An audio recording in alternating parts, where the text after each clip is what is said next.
Everyone, mornings breakfast skip చేసి లైట్గా తినాలి అనుకున్నప్పుడు ఇలాంటి హెల్తీ స్మూతీ అయితే ట్రై చేయండి. డెఫినెట్గా ఆఫ్టర్నూన్ వరకు ఫుల్ ఎనర్జీతో ఉంటారు. సో అలాగే హెల్తీ కూడా.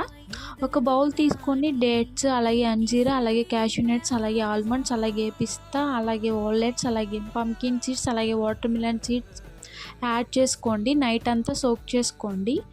మార్నింగ్ అయితే ఇలా ఒక మిక్సీ జార్లో వేసుకోండి. మనం సోక్ చేసుకున్న డ్రై ఫ్రూట్స్ అన్నీ, అలాగే బనానా యాడ్ చేసుకోండి. అలాగే కాచి చల్లార్చిన మిల్క్, అలాగే వాటర్ కూడా యాడ్ చేసుకోండి. వితౌట్ షుగర్, హనీ వేయకుండా చేస్తున్నాం మనము. చాలా టేస్టీగా, చాలా హెల్తీగా ఉండిద్ది. మా పిల్లలైతే డ్రై ఫ్రూట్స్ అస్సలు తినరు. సో నేను మా పిల్లల కోసం అయితే ఈ స్మూతీ ప్రిపేర్ చేసి ఇచ్చాను. చాలా యమ్మీగా, చాలా బాగుంది. డెఫినెట్గా ట్రై చేయండి. హెల్తీ, పిల్లలకి కూడా బ్రెయిన్ డెవలప్మెంట్కి బాగుంటుంది. Thank you.